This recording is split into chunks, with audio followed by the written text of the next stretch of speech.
Morgan with the Rockstar Stories, here with some of the guys from the Academy. Can you introduce yourselves and tell us what you do in the band? Hello, I'm William Beckett. I sing. I'm Adam Siska, and I play the bass, and I do the woo in About a Girl. So you guys are co-headlining the Alternative Press Volleyball this year. Yes. So how is it so far, tour? It's been fun. We're about halfway through the tour now, and it's good to be in warm climates because we're about to hit some cold weather up in the Northeast. But you know, it's been a lot of fun. All the Mayday Parade guys are very cool, very fun to hang out with. The shows have been great, and it's been great to be able to come out and do a tour like the Alternative Press Tour, which features a pretty diverse a group of bands. What he said, yeah, it's been great. Yesterday we got to spend the day at Pensacola Beach. And he shaved his head yesterday. Playing volleyball, and it was awesome. Yeah, the tour's great. Tour is always fun, and I am always with a big smile on my face. See? Just like this one. Yeah. So when you heard you guys were going to do this tour, were you excited to tour some of these bands? Yeah, you know, we had never toured with any of these bands in the past, so we were unsure what to expect, you know, but we've become friends with most of the guys on the tour, and I'm a new fan of the band. Set Your Goals now. They're an awesome, you know, an awesome band live. I'm also a fan of You Me at 6. I think that You Me at 6 I've never heard them before this tour, and I think they're very good. And they've got a unique sound, and I'm excited for them. Good. You guys also came out with a new EP, Lost in Pacific Time. You want to give us the details, inspirations behind the music, the lyrics? Yeah, sure. It's 5 new songs, and I mean, lyrically every song is different, but you know, the overall thing that we are most proud of when it comes to Lost in Pacific Time is that it was a self-sustained project. We produced it ourselves, recorded it ourselves, and you know, we didn't mix it ourselves, but someone, you know, somebody came in at the end and mixed. But we told him to do it ourselves. So yes, we told him to mix ourselves. So it's a, you know, it's a self-sustaining album, and 5 brand new songs. And we also had a chance to sit down and write with Andrew McMahon from Jack's Mannequin, who's a good friend of ours, and we hung out one afternoon in LA at his place, and we wrote a song, and we ended up having that song on the EP. It's called Sputter, not to be confused with Stutter, but or butter.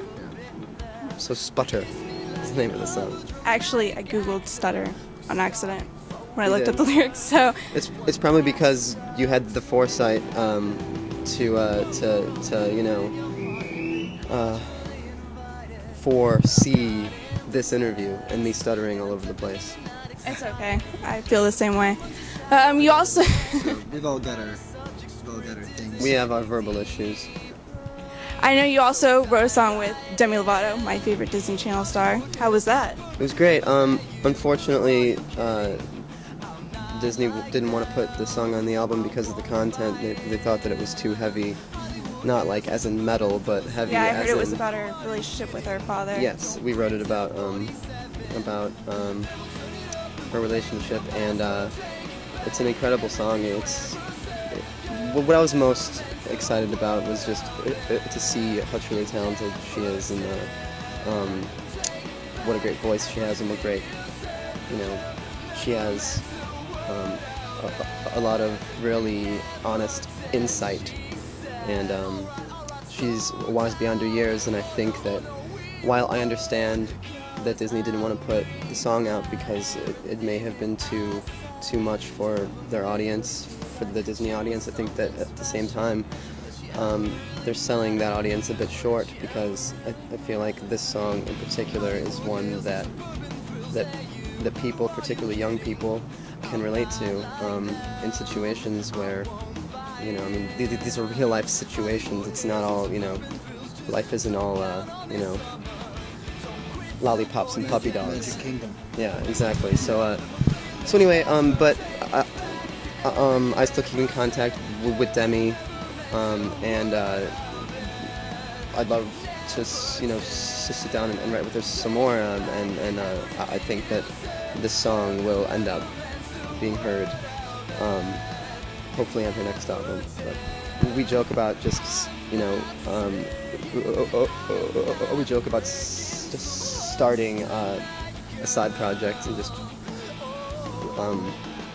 releasing it, but that's probably not gonna happen. Can always hope.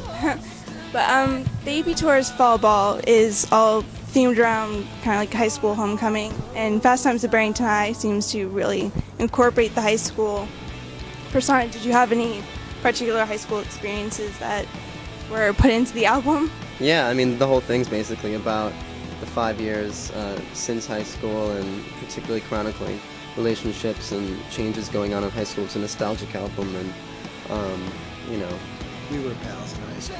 yeah, we were best buds in high school. He used to pull me out of the locker when I get stuffed in.